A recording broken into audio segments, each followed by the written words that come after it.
Glyphs. Yeah. Yeah. Looks like from like ancient Egypt and stuff. Looks like from 1990.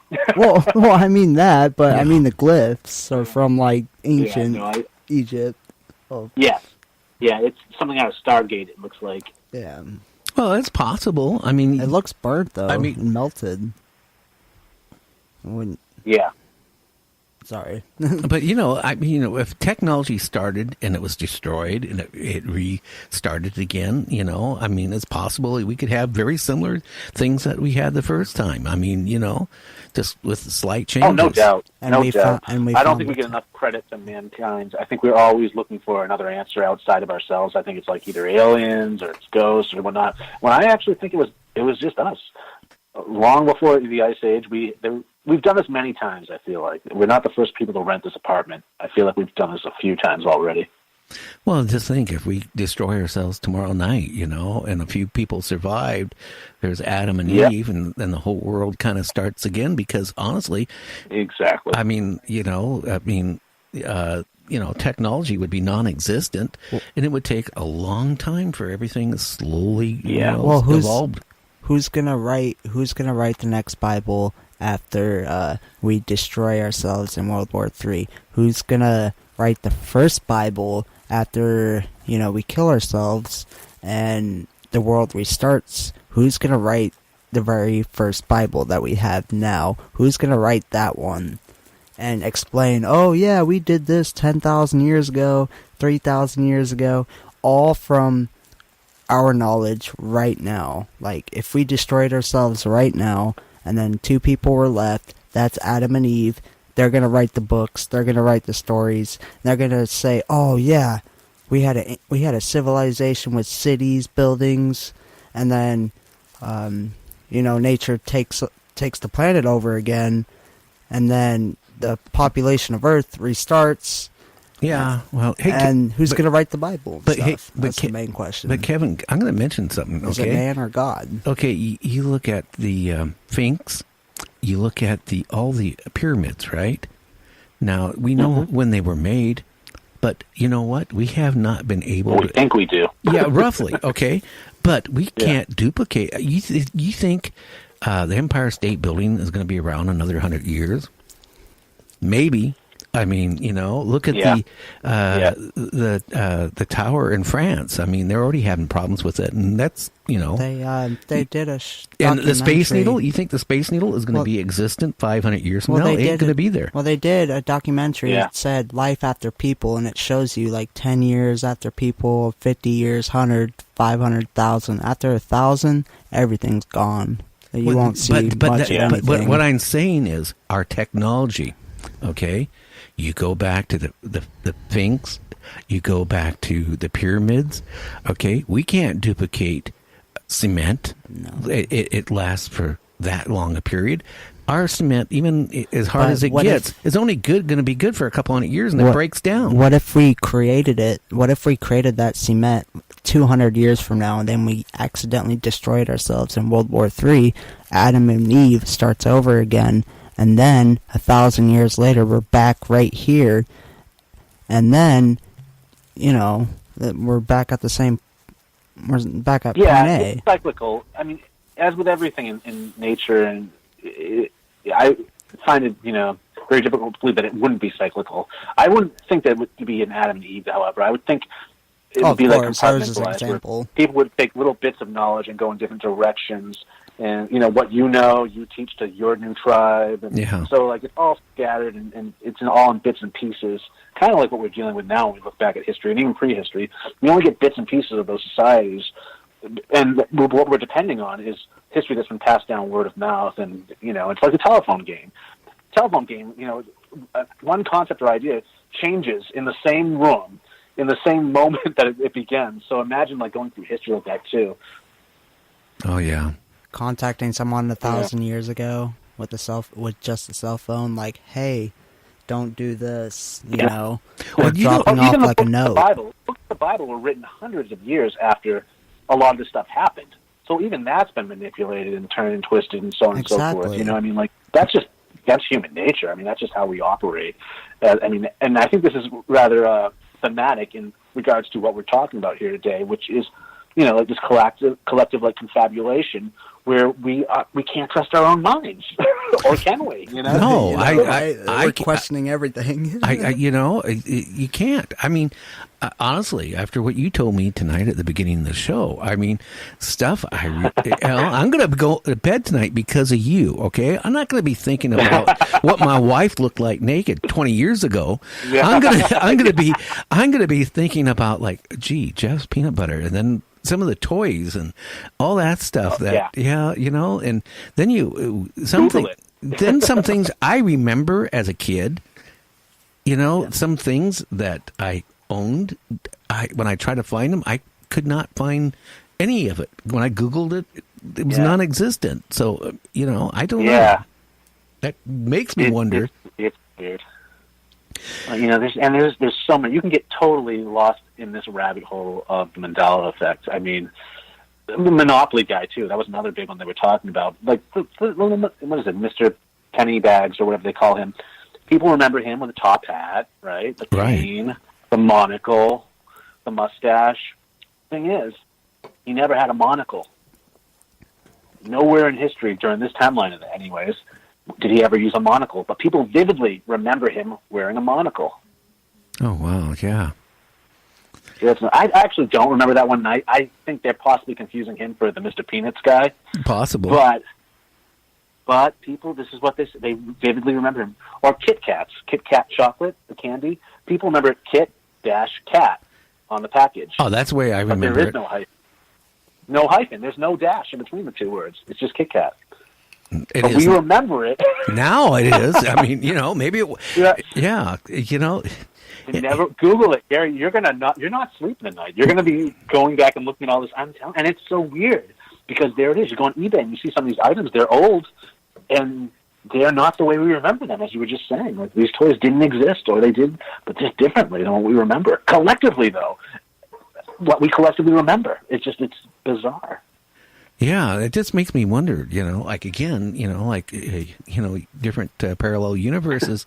If somehow, the time traveler is going and it just did something and things change. Constantly changing. And and it could be constantly changing and we don't even know it because it's so subtle. Maybe that's why I'm so angry all the time. It's so subtle, man. Yeah, I mean, seriously. I could have stepped off to another universe for a second, got pissed off over there, then came back, and then all of a sudden I'm a dick over here. Like, whoa, what happened? That's the thing. Is they are such subtle little changes that it could be a very close parallel universe. Like, it's in and out. Another one. And you don't even notice. In and out of phase. Yeah, go ahead. Exactly. You don't even notice it, and that's why we haven't noticed it until now. But Interview with the Vampire is another fine example. Do you remember that movie? Yes, Yes, I do. It's not actually. It was never actually called Interview with the Vampire. Was that movie made in the 90s, or am I thinking about something else? Like 95, 96. Okay. It's actually Interview with the Vampire. But we all remember it with a vampire. Yeah, it's actually Interview with the Vampire. I'm going to take a look at that. Yeah. Of course, I haven't seen that movie in a long time. But you know what? If it's changed, okay, you can look at it. Yeah. But what you look at is going to be changed to what it is now. So what you're remembering, what you're remembering is the subtle, memories, not the government. Because if the timeline changes, okay, so what you read or Google, right, is going to be what. Yeah. So if Kit Kat was what it is now, it's going to show what it is now, and if you research it all the way back, it's going to show it. That's what with everyone's head. Yeah, that is really scary. Skechers, Kevin, you remember Skechers sneakers, right? Yes, Skechers shoes, of course. Okay, so most people think it's spelled Sketcher. That's how I think it's spelled. Skechers. It's not. There's no T in it in this timeline. It's Skechers. Oh. There was never any T in it. Oh, wow. Yeah, this is another fine example. And you vividly remember these things. Freaking mind-blowing. And it's just not there. Oh, man, you just ruined my whole evening. You know that. And Well, I hope was your gonna, I was listeners just are gonna doing ask, some research for themselves. I was gonna ask you if you'd like to come on the show for like 1 hour a month, because you honestly, I've been interviewing 5 guests a week, and other than the girl last night, I constantly have gotten people saying, "When are you going to have them back on? When are you going to have them back on?"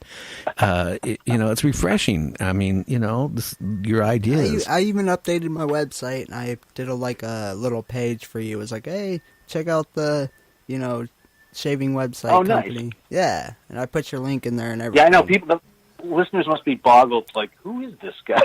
I am a soap maker and a perfumer. But, Okay, now I'm going to say this, guys.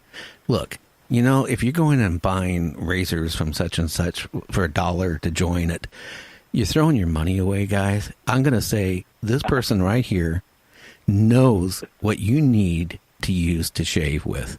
And on top of it, okay, for years, myself, okay, to get rid of body odor, I've been going to Dollar Tree. No, I've been going to I've been going, I did a few times.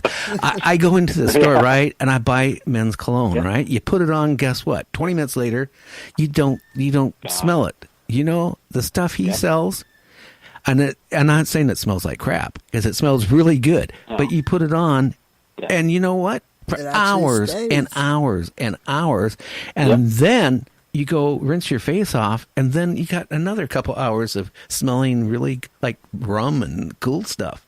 So why don't you tell everybody what you do, and let's talk like the last 20 minutes about what you do, if you don't mind. Oh, not at all.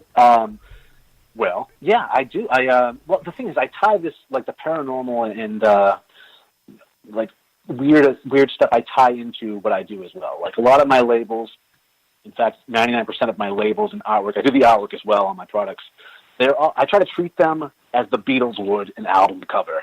So there's a lot of stuff hidden in there. There's stories, lines usually going on, or narratives, anagrams. There's usually a deeper story going on. So it's more than just about shaving and about the shaving products. There's also this whole universe we've built around the products too. So it's an experience that we're trying to create here. Where people actually interface with the product or the label design, or just get involved with the story. And so I always, like, when I start talking about this, I always push people towards our website and say, look up Agartha. If you get to the Agartha trilogy, you'll get a fine idea of what we're about, because that sales page, I don't even know if I talk about the product once. It just goes off on this story. Like, suddenly you're in it. And that's the third part of a trilogy. I did a soap trilogy, like with 3 different aftershaves and soaps. They're all part of this bigger story. It sounds absolutely crazy, but I'm telling you, if you're into the paranormal and stuff like that, you can really get into what we're trying to do here. And I think we're one of the first people to do that when it comes to, like, male grooming and the paranormal. And again, it sounds really odd when we say it out loud, but it's just a whole different thing. Is what we're about. In fact, I'd love to get on Coast to Coast AM.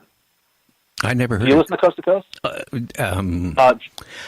I'll be honest with you. I was a big Art Bell fan. I mean, I listened to him from from the very first time he went syndication to when he left, and I actually got to know him a little teeny bit. And I'll be honest with you. I used to, like I told you before, I used to be in broadcasting when I was young, and I did DJ work, and I also did a couple different talk shows. And, for one reason or another, I got out of broadcasting, which I've always missed. So when I retired, it's 2 things I love most. Well, 3 things: my family, my motorcycle, my Harley, and broadcasting. And you know what? I decided I was going to do what I'm doing. And this thing has grown huge. I mean, I got literally now, with all the different apps, thousands of listeners, and it's growing. And I actually have had a major network. It's been in touch with me on a weekly basis that they want to put it in syndication. And the last, nice. And the last talking is they want to gear it up towards truckers and stuff like that, where they have something. Oh yeah. The whole point is, you mentioned Coast to Coast. I like Coast to Coast, but it's not like talk radio was in the late 80s, in the early 90s. It's not the same. Yeah. It's how can I say it now? And then I'll get back to you, okay?